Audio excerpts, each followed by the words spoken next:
मेरा पति मुझसे ज्यादा मेरी पड़ोसन की बात मानता था।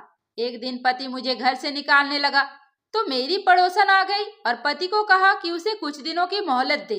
तो मेरे पति ने उसका हाथ उसी वक्त छोड़ दिया और मेरा हाथ चूमने लगे और मुझे मनाकर घर के अंदर ले आए। असल में मेरी शादी को 8 साल हो गए थे। मुझे कोई बच्चा नहीं हुआ था और यही वजह थी कि मेरे पति मेरे साथ अच्छा व्यवहार नहीं करते थे। फिर एक दिन पड़ोसन ने अपना बच्चा मेरी झोली में डाल दिया और बोली उसे अपना बच्चा समझना। मैं पड़ोसन की बात मान गई और मेरा पति भी खुश हो गया। उसी रात पड़ोसन घर छोड़कर भाग गई। मुझे बहुत आश्चर्य हुआ, लेकिन जैसे जैसे वो बच्चा बड़ा होता जा रहा था मेरा डर से बुरा हाल था, क्योंकि ये बात मेरे अलावा कोई नहीं जानता था कि वो बच्चा तो सविता, मुझे लगता है अब मुझे दूसरी शादी कर लेनी चाहिए। तुम तो जानती हो कि पिछले 8 साल से मैं तुम्हारे लिए अपनी मम्मी के सामने नहीं जाता हूँ।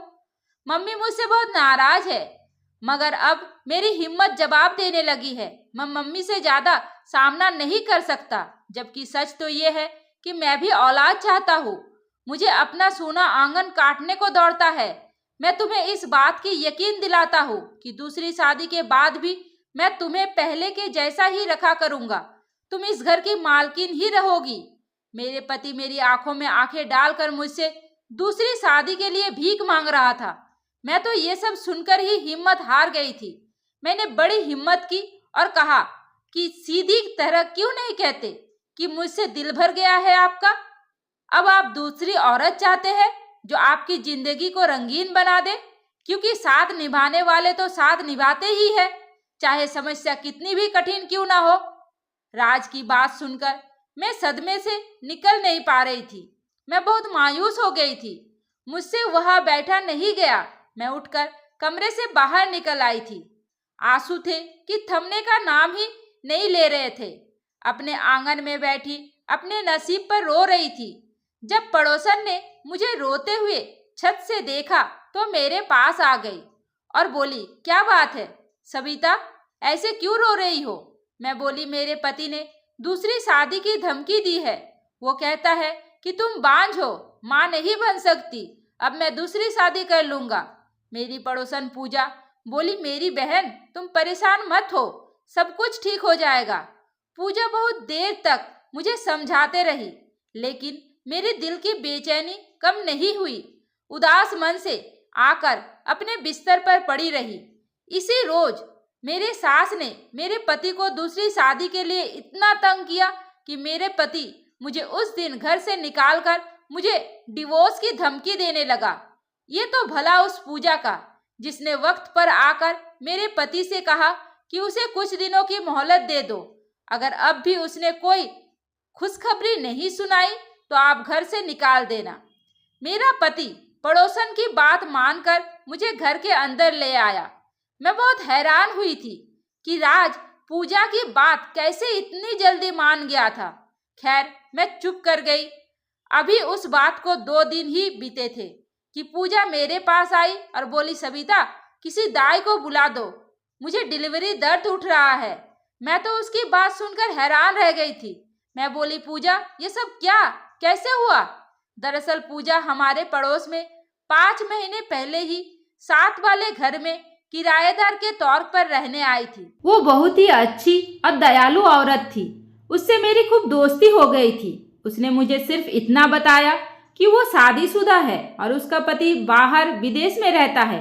उसने मुझे अपनी प्रेगनेंसी के बारे में कुछ नहीं बताया था और ना ही उसके शरीर से कुछ पता चलता था कि वो प्रेग्नेंट है। अब पूजा ने अचानक दाई को क्यों बुलाने के लिए कह दिया तो मैं सोच में पड़ गई थी। मैं उसकी बात सुनकर बौखला गई थी कि मैं दाई का कहाँ से इंतजाम करूं। जल्दी जल्दी भागकर बाहर निकली और अपनी एक और पड़ोसन के घर चली गई। मेरे लिए अच्छा हुआ कि उसके पास दाई का नंबर था। उसने कॉल करके दाई को बुलवा लिया था। दाई पूजा के कमरे में चली गई, जबकि बाहर बैठी मैं उसके लिए प्रार्थनाएं कर रही थी। करीब 2 घंटे बाद दाई कमरे से बाहर आई। वो बहुत खुश थी। बोली, पूजा ने एक बेटी को जन्म दिया है। मैं खुशी खुशी उस बच्ची को देखने गई। बहुत ही प्यारी बच्ची थी।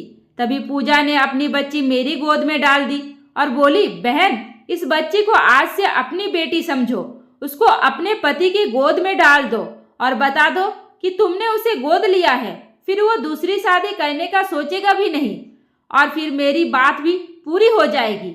मैंने पूछा, पूजा कौन सी बात? तब वो बोली कि देखो, तुम तो औलाद पैदा नहीं कर सकती। मेरे कहने पर ही तुम्हारे पति ने तुम्हें कुछ दिनों की मोहलत दी है। अगर मेरी बात पूरी ना हुई तो राज तुम्हें डिवोर्स दे देगा और मैं यूं तुम्हारा घर उजड़ते हुए नहीं देख सकती। मैं पूजा की बात सुनकर बहुत खुश हो गई, मगर मैं बोली, पूजा ऐसे कैसे हो सकता है? क्या तुम्हारे पति ने इस बच्ची को देने से नहीं रोका? पूजा बोली, सबिता तुम इस बात की फिक्र मत करो, मैं अपने पति से कह दूंगी कि बच्ची पैदा होते ही मर गई थी। मैं बोली, पूजा तुम मेरे खातिर इतना बड़ा झूठ कैसे बोल सकती हो? पूजा ने मेरे हाथ पर हाथ रख दिया और बोली, तुम क्यों इतनी फिक्र कर रही हो? दरअसल बात यह है कि मैं अभी बच्चे की जिम्मेदारी उठाने के लिए तैयार नहीं हूँ। खुद तो मेरा पति विदेश चला गया है, मैं क्यों उसके लिए खुद को इतनी परेशानी में डालूंगी? मैं चुप कर गई थी, लेकिन मुझे लगता था जैसे पूजा मुझसे झूठ बोल रही है। वो जानबूझकर उस बच्ची से जान छुड़ाना चाहती थी। खैर, मैंने भी खुशी खुशी उस बच्ची को ले लिया। अगर उसको कदर नहीं थी तो क्या हुआ? मेरी ममता तो प्यासी थी और उसी बच्ची को देखकर मेरी ममता छलक पड़ी। मैं उस बच्ची को गोद में भरकर घर ले आई और बोली, ये देखो राज, हमारी बेटी। मेरी बात सुनकर वो बहुत हैरान हुआ था। वो बोला, हमारी बेटी कैसे? मैंने राज को पूजा की सारी बात बता दी तो वो बहुत खुश हो गया और बोला, बहुत बहुत मुबारक हो सविता, तुम माँ बन गई हो और मैं बाप बन गया हूँ। भगवान की कृपा है जो उसने मुझे बच्चा दे दिया है। अब मुझे दूसरी शादी की कोई जरूरत नहीं है। राज के मुंह से यह सब कुछ सुनकर मेरी खुशी का कोई ठिकाना नहीं रहा। आंखों में आंसू आ गए। मेरा घर उजड़ने से बच गया, मेरा प्यार मुझसे जुदा होते होते बच गया। मैं उस बच्ची का माथा चूमने लगी। उसकी वजह से मैं अपने पति के साथ रह सकती थी। पूजा ने मुझसे कहा था कि मैं उस बच्ची को दूध भी नहीं पिलाऊंगी, तुम उसके लिए दूध के डब्बे का इंतजाम कर लेना। मैंने जल्दी जल्दी राज को बाहर भेजकर दूध का डिब्बा मंगवा लिया था। राज भी मेरा हर काम भाग भाग कर रहा था। शाम तक तो सब कुछ बहुत अच्छा रहा, मगर जैसे ही रात हुई बच्ची ने रोना शुरू कर दिया। मैं कभी उसको दूध देती तो कभी उसको कंधे पर लेकर घूमती रही। राज भी मेरे साथ साथ ही था। वो भी कोशिश कर रहा था कि बच्ची किसी तरह चुप हो जाए। 2 घंटे ऐसे ही बीत गए। अब राज बोला, मेरी मानो तो उस बच्ची को उसकी माँ के पास ले चलो। वो अपनी माँ की खुशबू सूंघ लेगी तो उसको चैन आ जाएगा। उसी वक्त मैंने राज को गुस्से की तरह देखा और बोली, क्यों, एक ही रात में आप उस बच्ची से तंग आ गए हो जो मुझे कह रहे हैं कि उसकी माँ के पास ले जाओ? राज बोला, नहीं नहीं, मेरा मतलब ये नहीं है। तुम 2 घड़ी लेकर तो जाओ उसकी माँ के पास, जब वो सो जाए तो वापस ले आना। मैं भी बच्ची की रोने की वजह से बड़ी घबरा गई थी, इसलिए बच्ची को लेकर पड़ोसन के घर चली गई। उसके घर में हर तरफ अंधेरा ही अंधेरा था। मुझे पता नहीं था कि बेचारी जल्दी सो गई है, इसलिए धीरे से उसके कमरे का दरवाजा खोला तो ये देखकर हैरान रह गई कि वो तो खाली था। मैंने जल्दी से बच्ची को बेड पर लिटाया और बाथरूम को चेक किया, वो भी खाली था। मैं बहुत हैरान थी कि रात के इस समय आखिर पूजा कहाँ जा सकती है। मैं यही सोचकर बहुत परेशान हो गई थी। तब मेरी नजर साइड टेबल पर रखे कागज पर पड़ी। मैंने जल्दी से वो कागज खोलकर देखा तो उस पर लिखा था, प्यारी सबिता, मैं आज तुम्हें अपनी जिंदगी का सबसे बड़ा राज बताने जा रही हूँ। दरअसल मेरी बच्ची नाजायज है। उसके बाप को तो पता ही नहीं है कि मेरी कोख में कोई बच्चा पल रहा है। अगर उसे पता हो जाता तो वो मुझे फौरन डिवोर्स दे देता और यूं मेरा घर उजड़ जाता। तुम बच्चे के लिए तरस रही थी, इसलिए ये मैं तुम्हें देने आई हूँ और खुद बहुत दूर जा रही हूँ। मेरी बच्ची जब बड़ी होगी तब तुम्हें उसके बाद एक और राज भी मालूम हो जाएगा। तब तुम्हें मुझसे बहुत शिकायत होगी, मगर मैं अभी से तुमसे माफी मांग रही हूँ, मुझे माफ कर देना। मैं तो खत पढ़कर बिल्कुल दंग रह गई थी। पूजा शकल से इतनी शरीफ लगती थी, वो कैसे इतना गलत काम कर सकती थी? और फिर वो अपनी नाजायज औलाद मेरी गोद में डाल गई थी। ये बात सच है कि मुझे बच्चे की जरूरत थी, मगर नाजायज बच्चे की नहीं। मैं तो कब से राज को कह रही थी कि हम बच्चा गोद ले लेते हैं। तब राज ने मेरी इस बात का बहुत बुरा माना था और बोला, सविता, आज तो तुमने ये बात कह ली, मैं दोबारा तुम्हारे मुंह से ये बात ना सुनूं। मुझे किसी ऐसे बच्चे को गोद नहीं लेना जिसके बाप का ही पता ना हो। तब मैंने राज को समझाते हुए कहा था कि हम अपने जान पहचान वालों से बच्चा गोद लेंगे। तब राज इस बात के लिए राजी हो गया था। मगर आज जब पूजा ने अपनी बेटी मुझे दी तो राज ने मना नहीं किया था, क्योंकि पूजा उनकी देखी भली औरत थी। उसके कैरेक्टर पर उन्हें किसी भी तरह का कोई शक नहीं था। बच्ची अब सो चुकी थी। मैं भारी दिल के साथ अपने घर आ गई। राज भी सो चुका था। बच्ची को लिटाकर मैं भी लेट गई और सोचने लगी कि मैं कैसे राज को ये सब कुछ बताऊंगी। मैंने रात आंखों आंखों में काट दी थी और फिर उस फैसले पर पहुंची कि मैं राज को पूजा की हकीकत के बारे में नहीं बताऊंगी। सुबह हुई तो बच्ची फिर से रो रही थी। राज बोला, उसकी माँ को बुला लाओ, बल्कि ऐसा करो उसे नाश्ता भी दे दो, कहीं पूजा की तबीयत तो नहीं खराब हो गई है। मैंने बोला, ठीक है, मैं जाती हूँ, उसकी तबीयत भी पूछ कर आऊंगी। मैंने बच्ची राज को दे दिया और खाने की ट्रे सजाकर पूजा के घर चली गई। उस बीच मैंने बहाना कर दिया था। फिर मैं जल्दी से वापस आ गई और बोली, राज, पूजा तो अपने घर में नहीं है, उसका घर खुला है और उसके घर में कोई सामान भी नहीं है। राज बेहद हैरान हुआ और बोला, क्यों, वो कहाँ जा सकती है? मैं बोली, वो रात जब मैं बच्ची को उसके पास लेकर गई तब भी वो कह रही थी कि अगर मैं यहाँ रही तो सारी जिंदगी तुम मेरी एहसानमंद रहोगी, इसलिए मुझे यहाँ से चले जाना चाहिए। मैं समझी वो मजाक कर रही है, इसलिए कुछ भी कहे बिना वहां से वापस आ गई थी और अब जाकर देखा तो वो घर में नहीं है। राज उसके लिए परेशान हो गया था। वो बोला, मैंने आज तक पूजा जैसी औरत नहीं देखी। मैंने दिल से भगवान को दुआ मांगी कि राज को इस बच्ची की असलियत नहीं पता चलनी चाहिए। दिन यूं ही गुजरने लगे। उसने उस बच्ची का नाम सोना रखा था। मैंने उसके सारे काम के लिए नौकरानी रख ली थी। मैं बस उसके साथ खेलती थी या उसे सुला दिया करती थी। उन दिनों मेरी सास अपने दूसरे बेटे के पास गांव में रहने गई थी, इसलिए मेरे पति ने एक नौकरानी रखने पर ऐतराज नहीं किया था। मैं बहुत खुश थी। फिर एक दिन मुझे पता चला कि मैं भी पेट से हो गई हूँ। शादी के 8 साल बाद प्रेग्नेंट होना मेरी जिंदगी की सबसे बड़ी खुशी बन गई थी। राज को जब ये खुशखबरी मिली तो उन्होंने मुझे अपने हाथ का छाला ही बना लिया था। मेरी पहली औलाद होने जा रही थी। मुझे परेशानियां भी बहुत हो रही थी, इसलिए डॉक्टर ने मुझे बेड रेस्ट का बोल दिया था। अब मेरा सोना बिल्कुल ही नौकरानी के रहमो करम पर थी। एक दिन नौकरानी मेरे पास आकर बैठ गई और बोली, दीदी, आप अच्छे से दूसरी दफा प्रेग्नेंट हो गई हो, अपने ऊपर से बलाएं उतार दो ताकि आपका दूसरा बच्चा सोना की तरह ना हो। मैं हैरान रह गई। बोली, क्या मतलब है तुम्हारा? क्या हुआ है सोना को? भगवान की कृपा है, वो अच्छी भली तो है। अचानक नौकरानी कुछ बड़बड़ा गई और बोली, जी ऐसा ही ख्याल है मेरा।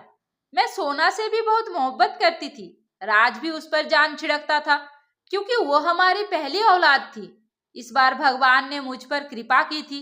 मुझे माँ बनने का सौभाग्य मिला था, लेकिन सोना के लिए मेरी मोहब्बत कम नहीं हुई थी। धीरे धीरे समय गुजरता गया। भगवान ने मुझे बेटा दिया था। मेरा परिवार पूरा हो गया था, एक बेटा और एक बेटी। मैं बहुत खुश थी। कुछ ही दिनों में मैंने घर की सारी जिम्मेदारियां खुद पर ले ली थी। मैंने राज से कह दिया था कि मुझे एक और नौकरानी की जरूरत है। 2 बच्चे हो गए हैं, अब काम नहीं किया जाता। सोना को तो अब भी नौकरानी ही संभालती थी। अब सोना 2 साल की होने वाली थी और इतनी शरारती थी कि कोई मजाल है वो अगर एक जगह टिक कर बैठी हो। असल परेशानी तो मुझे तब हुई जब नौकरानी का पति मर गया। उस पर गमों का पहाड़ टूट पड़ा था और वो काम छोड़कर चली गई। मुझ पर इतनी जिम्मेदारी हो गई थी कि सर खुजलाने की भी फुर्सत नहीं मिलती थी। 2 बच्चे और घर के काम। अब तो मेरी राज से लड़ाई भी होने लगी थी। क्योंकि वो नौकरानी ढूंढने में बहुत सुस्ती कर रहा था। मेरा काम वाली को 2 दिन हो चुके थे और मेरे जानने में 48 घंटे बहुत होते हैं कोई काम वाली ढूंढने के लिए। अब तो सोना के काम भी मुझे ही करने पड़ रहे थे। जिंदगी में पहली दफा मैं उसको नहला रही थी। तभी मुझ पर एक बहुत बड़ी हकीकत खुलकर सामने आई। मुझे आज समझ आया कि पूजा अपनी बेटी को छोड़कर क्यों भागी थी। उसने क्यों कहा था कि वक्त के साथ साथ एक राज और भी खुलकर तुम्हारे सामने आएगा और उस दिन तुम मुझे माफ कर देना। और नौकरानी भी क्यों कह रही थी कि आप अपने दूसरे बच्चे की बला उतार देना, नहीं तो ये सोना की तरह हो जाएगा, क्योंकि सोना एक किन्नर थी। मुझ पर अब ये हकीकत खुलकर सामने आई तो मैं फूट फूट कर रो रही थी। इतने दिन तो मुझसे कुछ खाया पिया भी नहीं जा रहा था। राज समझे कि मैं उनसे नाराज हूँ, इसलिए चुपचाप रहती हूँ। राज ने मेरे लिए नौकरानी की व्यवस्था कर दी थी, लेकिन मैंने नौकरानी को मना कर दिया था कि मैं नहीं चाहती थी कि मेरी सोना की सच्चाई किसी को पता चले। मैं सोना से बहुत प्यार करती थी, शायद अपने बेटे से भी ज्यादा। मुझे सोना प्यारी थी क्योंकि सोना ने ही मेरे अंदर ममता को शांत किया था। सोना की वजह से ही मेरा घर टूटने से बच पाया था। सोना ही मेरी जिंदगी में खुशियां लेकर आई थी। धीरे धीरे मैंने दुखों के आगे घुटने टेक दिए। मैं अपने दोनों बच्चों की परवरिश में लग गई।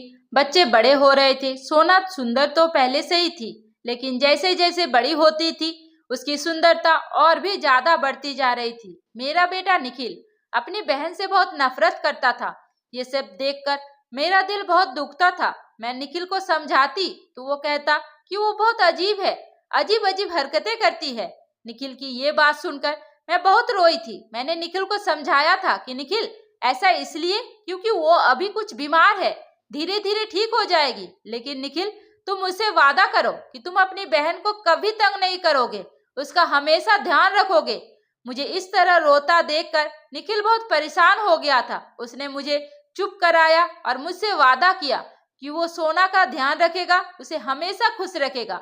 निखिल की तरफ से मैं संतुष्ट थी, लेकिन सोना को लेकर मैं बहुत परेशान थी, क्योंकि वो जैसे जैसे बड़ी हो रही थी उसके अंदर बगावत भरने लगी थी। उसने अब 10वीं पास कर लिया था। वो अपने बारे में सब कुछ जानने और समझने लगी थी। एक दिन वो रोते हुए मेरे पास आई थी और बोली, ये आपने अच्छा नहीं किया, आपने क्यों मेरी पहचान छिपाई? मुझे किसी से भी छुपने की जरूरत नहीं है। मुझे भगवान ने जैसा बनाया मुझे उसी पहचान के साथ जीना होगा। सोना को इस तरह रोता हुआ देखकर मैं भी तड़प उठी थी। मैंने उसे अपने सीने से लगा लिया। धीरे धीरे सोना का व्यवहार रूटीन में आने लगा था। एक दिन राज बहुत ही गुस्से में घर आया और सोना पर थप्पड़ों की बारिश कर दी। मैंने जैसे ही सोना को बचाया था, मैंने राज से सोना को मारने की वजह पूछी तो राज ने गुस्से से अपना फोन मेरी तरफ बढ़ा दिया। राज के व्हाट्सएप पर किसी ने एक वीडियो डाली थी जिसमें सोना डांस कर रही थी। सोना ने अपने सोशल मीडिया पर अकाउंट बनाया हुआ था और उस पर यह भी लिख दिया था कि मैं एक किन्नर हूँ। फोन हाथ में पकड़े मैं दीवार के सहारे खड़ी हुई थी। राज एक बार फिर सोना की तरफ गुस्से से बढ़े थे और चीखते हुए कहा था, इस शब्द का तुम्हें मतलब भी पता है? इस शब्द का लिखना राज सोना का बचपना समझ रहे थे। और तभी आगे बढ़कर मैंने राज से कहा, राज, ये सच है, हमारी सोना सचमुच किन्नर है। ये बात सुनते ही राज के चेहरे पर मौत सा सन्नाटा फैल गया था। उन्हें शायद मेरी बात का विश्वास नहीं हो रहा था। बहुत देर तक तो वो कुछ बोले ही नहीं पाए। जब बोलने की हालत में हुए तो बस इतना मुंह से निकला, सबिता, ये तुम क्या कह रही हो? कह दो कि झूठ है। नहीं राज, ये सच है। जो भी मैं कह रही हूँ बिल्कुल सच है। तभी सोना बोली, पापा, जब मुझे भगवान ने ऐसा बनाया है तो मुझे इस बात पर कोई शर्म नहीं है। अगर आप लोगों को इस बात पर शर्म आती है तो मुझे मेरे जैसे लोगों के पास भेज दीजिए। मैं अपनी पहचान खुद बनाऊंगी। लेकिन अब मैं छुप छुप कर नहीं रहूंगी। नहीं रहना मुझे आप लोगों के साथ। इतना सुनते ही राज गुस्से में तमतमा गए और सोना का हाथ पकड़कर उसे घर से बाहर निकाल दिया। ठीक है, जैसी तुम्हारी मर्जी वैसा करो, आज से तुम हमारे लिए मर गई हो। ये कहकर राज ने अंदर से दरवाजा बंद कर लिया। मैं रोती रही, चीखती चिल्लाती रही, पर राज ने मेरी नहीं सुनी। मैंने दरवाजा खोला और मैंने राज से कहा, मैं भी सोना के साथ जाऊंगी। अभी मैंने पैर दरवाजे के बाहर निकाला ही था कि राज ने कहा, अगर तुम सोना के साथ गई तो मैं तुम्हें तलाक दे दूंगा। राज के मुंह से ये सब सुनते ही मैंने अपने पैर अंदर कर लिए और भागती हुई अपने कमरे में आई और बेड पर गिरकर रोने लगी। मेरे पीछे पीछे निखिल भी रोता हुआ आया था। कहने लगा, मम्मी, सोना मेरी बहन है, मैं उसे ऐसे अकेला नहीं छोड़ सकता। लेकिन राज ने निखिल को भी नहीं जाने दिया। धीरे धीरे रात गहराती जा रही थी, लेकिन मेरी आंखों में नींद नहीं थी। मैंने महसूस किया कि जैसे राज भी बेचैन थे। कुछ भी कहो, आखिर सोना को उन्होंने अपनी बेटी की तरह पाला था। पहली औलाद थी सोना उसकी। जैसे तैसे रात कटे, सुबह हुई। बेमन से मैं घर के काम कर रही थी कि तभी दरवाजे पर किसी ने दस्तक दी। मैंने दरवाजा खोला तो सामने सोना खड़ी थी। मुझे सामने देखकर वो मुझसे लिपट कर रोने लगी। रोते हुए कहने लगी, मम्मी, मुझे घर से दूर मत करे। इस घर से दूर होकर मैं मर जाऊंगी। मैं आप लोगों के बिना नहीं रह सकती। सोना को इतनी खराब और इतनी बदहवास हालात में देखकर मेरा दिल हार गया था। मैं सोना को अंदर लेकर आई, उसे पानी पिलाया और उससे पूछा, क्या हुआ, सब ठीक तो है ना? सोना ने रोते हुए बताया कि मम्मी, मैं घर से गुस्से से निकल गई थी, ये सोचकर कि मैं अपने जैसे लोगों के साथ रहूंगी, आप लोगों के साथ नहीं रहूंगी। अभी मैं कुछ ही दूर गई थी कि कुछ लड़कों ने मुझे पकड़कर अपनी गाड़ी में डाल दिया और एक ढाबे पर ले गए। उन लड़कों के इरादे अच्छे नहीं थे। इससे पहले कि वो मेरे करीब आते, कुछ लोगों का एक समूह उस ढाबे पर आया था। उन लोगों ने जब उन लड़कों को मेरे साथ जबरदस्ती करते देखा तो उन्होंने मुझे बचा लिया। बाद में पता चला कि वो लोग किन्नर लोगों का था। फिर रात में लोगों ने मुझे अपने पास ही रखा। बोले, जब सुबह हो जाए तो अपने घर चली जाना। उस एक रात में मैंने उन लोगों के दर्द को समझा था। वो जो कुछ भी करते थे अपनी मर्जी से नहीं करते, क्योंकि मजबूरी होती है। फिर मैंने सोचा, और हम लोग भी तो और लोगों की तरह ही है। हमारा दिमाग नॉर्मल लोगों से अलग थोड़ी है, हम भी कुछ कर सकते हैं। फिर मैंने अपने मन से इरादा किया कि मैं पढ़ूंगी, लिखूंगी और अपना कैरियर बनाऊंगी, अपनी खुद की पहचान बनाऊंगी। बस मम्मी, आप और पापा मुझे माफ कर दो और अपने पास अपनी ममता की छाव में रखो। मैंने तुम्हें माफ कर दिया है सोना। पीछे से राज की आवाज आई तो हम दोनों ही चौंक गए। पता नहीं राज कब से खड़े हमारी बातें सुन रहे थे। सोना राज के सीने से लगकर फूट फूट कर रोने लगी। राज उसे चुप कराया, उसके सर पर हाथ फेरते हुए कहा, रात में कुछ ज्यादा ही गुस्से में आ गया था, प्लीज मुझे माफ कर दो। मुझे तुम्हारे साथ ऐसा नहीं करना चाहिए था, तुम्हें प्यार से समझाना चाहिए था। दोनों बाप बेटी के मिलन से मेरी आंखों में आंसू आ गए। फिर सोना अपनी पढ़ाई में दिलो जान से जुट गई। सोना ने अपने सोशल मीडिया अकाउंट डिलीट कर दिया और अपने सपने को पूरा करने में लग गई। उसका सपना था डॉक्टर बनना। इस बीच हम लोगों को कई बातें सुननी पड़ी। सोना ने हिम्मत भी हारी, लेकिन राज और मेरे हौसला देने पर वो आगे बढ़ती गई और आज मेरी सोना एक बहुत ही कामयाब डॉक्टर है। भगवान ने उसके हाथों में जादू दे रखा है। जिस मरीज पर हाथ रखती है, हंसता खेलता अपने घर वापस जाता है। दोनों भाई बहन ने मिलकर एक एनजीओ खोला, जिसमें उन्होंने किन्नर बच्चों की पढ़ाई लिखाई, उसके पालन पोषण का जिम्मा उठाया। जो लोग पहले सोना को लेकर तरह तरह की बातें बनाते थे, अब उनके मुंह बंद हो चुके थे। दूर दूर तक मेरी सोना का नाम था। जब भी सोना को देखती हूँ तो मेरा सर गर्व से ऊंचा हो जाता है। दोस्तों, ये कहानी पूरी तरह से काल्पनिक है। कृपया इसे वास्तविकता से ना जोड़ें। ये कहानी आप लोगों को कैसी लगी मुझे कमेंट करके जरूर बताइए। उम्मीद करती हूँ आपको हमारी कहानी पसंद आई होगी। कहानी पसंद आई है तो वीडियो को लाइक करें, चैनल पर नए हैं तो चैनल को सब्सक्राइब करें और हाँ, नोटिफिकेशन बेल को जरूर दबाइए ताकि अगली अपडेट सबसे पहले आपको मिले। धन्यवाद।